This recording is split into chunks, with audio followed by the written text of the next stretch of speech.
Hello, we are the Magic Series 11, Lion at Lunchtime, by Map of Boris. Chapter 6, Speak and Span. Be still, said Jack. Jack and Annie stood frozen as an elephant stuffed out of the shadows. It waded into the pools in the pits, its trunk into the water. Oh wow, said Annie. Jack breathed a sigh of relief. An elephant wasn't going to chase them and eat them. Still, the elephant was huge. Let's sneak away, said Jack.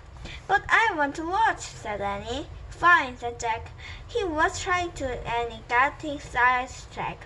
I'm going to serve the lady by myself. I'll meet you back at the treehouse. He turned to go. A spray of the water ran down on him. It came from behind. He shouted with surprise and looked back. The elephant's tongue was pointed and straight at Annie. Cool, she said. He's giving me a shower. The elephant sprayed her again, then again. The mud slowly rolled up her face, her blouse, her t-shirt, her shorts, her legs, and her sneakers. I guess the elephant doesn't like dirty kids, said Annie, laughing. Her eyes were squeezed shut. Finally, she was clean and soaking wet. Now it's your turn, she said to Jack.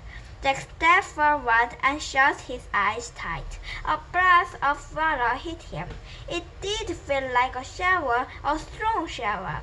When Jack was clean, the elephant let out a grunt. Then he started to splash himself with water. Thanks, said Annie. Yeah, thanks, said Jack. I speak and span now, said Annie. When the sun dries me off, I'll be like new. Good, said Jack. Now we can get lost. He picked up his heavy pack. We have to figure out the answer to the leader, so we can leave this place before we run into real trouble. He looked around nervously. Where are the lions? He wondered. A small bird fluttered near the head. Hi, Annie said to the bird. Jack turned back to her. According to the leader, we are looking for something good and sweet. What do you want? Annie asked the bird. The bird twittered and flew around Jack and Annie. Its feathers were dark gray, but it had a bright, happy manner. Annie, listen to me, not the bird, said Jack. The birds kept flirting around them. She's trying to tell us something, said Annie. Jack let out a long sigh. You're driving me crazy today, he said. But I feel like she needs our help, said Annie. Maybe her babies fell out of the nest. Annie, you can save every animal in Africa, said Jack. This part is important, said Annie. Trust me. The dart straight through the trees. It landed on a branch and cocked its head at them. She said, follow, said Annie. The bird headed it to the forest. Annie started after it. Don't go in there, said Jack. You might run into... There was no need to finish. The bird and Annie had disappeared into the woods. A snake or a lion, Jack said to himself. Come on, Annie called. Jack murmured. He put on his back and ran. The peanut butter jar thumped against his neck. Chapter 7. Hi there. The forest was cooler than the sunny plains. It was filled with shadows and bird calls. Where are you? Jack shouted. Here, said Annie. He found her in a thick grass. Bright lights streamed between the trees. Green leaves and spinach swayed in the deep light. The little gray bird sat in the tree, twittering at them. Yuck! What's that? Said Annie. She pointed at the round brown thing hanging from a low branch. Bees buzzed around it. Is that her nest? It's pretty white nest, said Annie. That's not a nest, said Jack. It's beehives. Don't you see the bees? Yucky, said Annie. She stepped back from the tree. But the little bird stretched at the beehive and picked at it. "What's she doing?" said Annie. The bird kept picking at the hive. "I don't know, maybe she's as nuts as you," said Jack. "Look her up in the book," said Annie. See, if it says she's not." "Are you kidding?" said Jack. "That's naughty, but it isn't going to be in this book. Just look." Jack opened his Africa book. He kept trying the pages. Just as he thought, there was no gray bird in the book. "Forget it," he said. "Keep looking," said Annie. Jack turned one more page, and there it was, a little gray bird up in here, and a tall painted warrior with a spear. "I don't believe this," said Jack. Then he lit a light. "This bird is called a honey guide. It boasts a friend and helper to the message people on Africa travel, known for their fast fighting skill and bravery." "Hi, honey guys," Anne called to the bird. "I knew you were important." Jack kept leading. The honey guy led in the mission person to the beehive. The bird waits for him or her to get to bed and take the honey. Then the bird breathed on the honeycomb. "That's cool," said Jack. "They work together like the zebras and wild beasts and gazelles." Yes, said Annie. "And she wants us to be her helpers. We have to scare the bees and leave her the honeycomb." "How do we do that?" said Jack. He looked back at the book. He didn't say how. "Well, maybe we could have waved those wheels at them," said Annie. She pointed to some bright green plants that looked like a giant fence. Jack put his book and backpack down. He and Annie pulled up the weeds. They waved them near the tree, and the bees scattered. Next, Jack grabbed at the tree branch and jiggled it. The hive fell on the ground and broke open. Annie stopped and stuck her finger into the golden honeycomb. "Yummy," she said when she tasted the honey. "Try it." Jack stuck his finger in the honeycomb, too. He licked for a golden honey. It was sweetest honey he had ever tasted. "Now the honey guide can get to the honeycomb," said Annie. "Yeah, but she better hurry before the bees come back," said Jack. "It's weird," said Annie. "Honey's so sweet and good, but to get it, you had to go past a flock of dangerous bees." "Oh man," whispered Jack. "That's it." "That's what," said Annie. Jack said Morgan later. "I'm the color of the gold and as sweet as can be, but beware for the danger that's all around me. What am I?" "I get it," Annie whispered. "Honey." "Honey," said Jack, nodding and smiling. "That's it," Wave answered Morgan later. "Let's go home." He stood up to leave. He gasped. Standing in the shadows was a tall man with a spear and a carbide straw hanging from his belt. His face was painted in fluorescent bright colors. Jack knew at once what he was, a Marathia warrior. "Hi there," Annie said in a small voice. Chapter 8. Yum. The warrior stared back at Jack and Annie. "We were helping one of your honey guys," said Annie. The warrior was as still as a statue. "We didn't mean to steal anything," Jack said. "In fact, it's all yours. We've had enough." "Lots of good honey still there," Annie said, smiling. The warrior narrowed his eyes. "Is hungry?" Jack wondered. "I'm sorry we were testing," said Jack. "We come in peace. In fact, we are putting gifts." He picked up his backpack and held it out to the warrior. The warrior still didn't move. This? Jack has up his book. Nothing. Uh, Jack reached into his pack. He pulled out the jar, picture of peanut butter. Peanut butter! He cried out of the loaf of bread. Bread! Hey, hey! How about a peanut butter and honey sandwich? Yum! Annie said, watching the warrior. The warrior stared at the food. We'll show you, said Jack. As Jack unwrapped the bread, his head shook. Annie opened the jar. We don't have anything to spread it with, she said. Use your fingers, said Jack. Excuse me, Annie said to the warrior. I had to use my fingers, but they are pretty clean. An elephant does. Just do it, Annie, said Jack. Okay. She speared the peanut butter onto a slice of bread with her fingers. At the same time, Jack spread the honey from the bread on the other side. Jack and Annie put their piece of bread together. Ta-da! said Annie, handing the sandwich to the warrior. The warrior took the sandwich, but he didn't eat it. He just looked at it.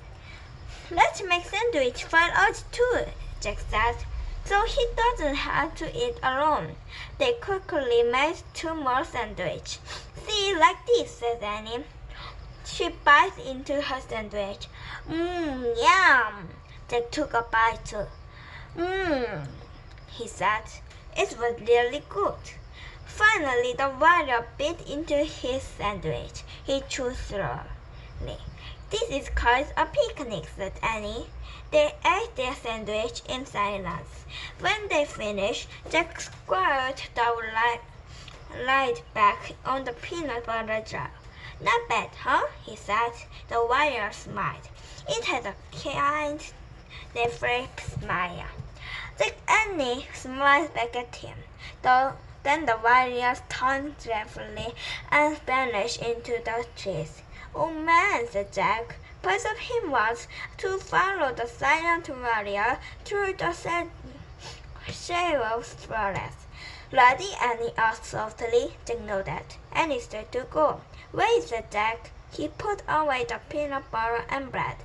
We are going back to the treehouse, right? We are not going to anything silly, like rescue anything to chase the birds, right? Don't start out silly, says Annie. Don't forget that the birds gave us the answer to the leader. All right, said Jack. He looked at the little honey guide. She was on the ground, picking at the honeycomb. Thanks, Jack said to the bird. Have a good face, said Annie. Jack put on his back. Then he and Annie started out of the forest. When they passed at the ponds, they saw the elephant still splashing in the water. He felt his trunk. He seemed to be waving at them. See ya, Annie shouted, waving back. They rounded the bend in the river, then straight through the tall grass. As they walked back through the treehouse, they saw a white bear in the distance. There was still some crossing the river.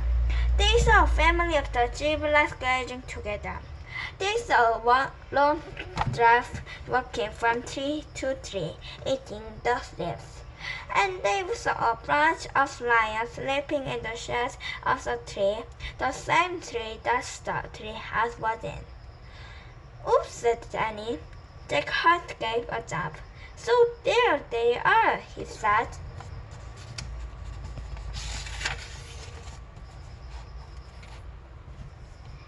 Chapter 9. Tiptoe. Jack and Annie caught in the tall grass. There was a big lion, three lionesses, and a bunch of cubs. I think they're sleeping, whispered Annie. Yes, said Jack, but for how long? He pulled the Africa book from his pack and looked upon it. He found a picture of a lion sleeping under a tree. He read in whispering voice. After a pride of lions had eaten, they left for a few hours. The others. What did they have for lunch? Annie broke in. Don't ask, said Jack. He kept leading. Seeing that the lions are not hunting at the moment, the other animals gazed nearby. If they can gauge, then we are safe, said Annie. She started to stand. Wait, Jack put her down. Not so fast. He peered around. He was in the book seemed true. The giraffe and giraffe didn't seem to be brought by the lion at all. They might be safe, but I'm not sure about the odds, said Jack. We need a plan. What if we wait till they leave, said Annie. That could take hours, said Jack. Plus, they might be hungry again by then. All right, said Danny. So here's a plan with Tiptoe, said Jack. Tiptoe? Yeah.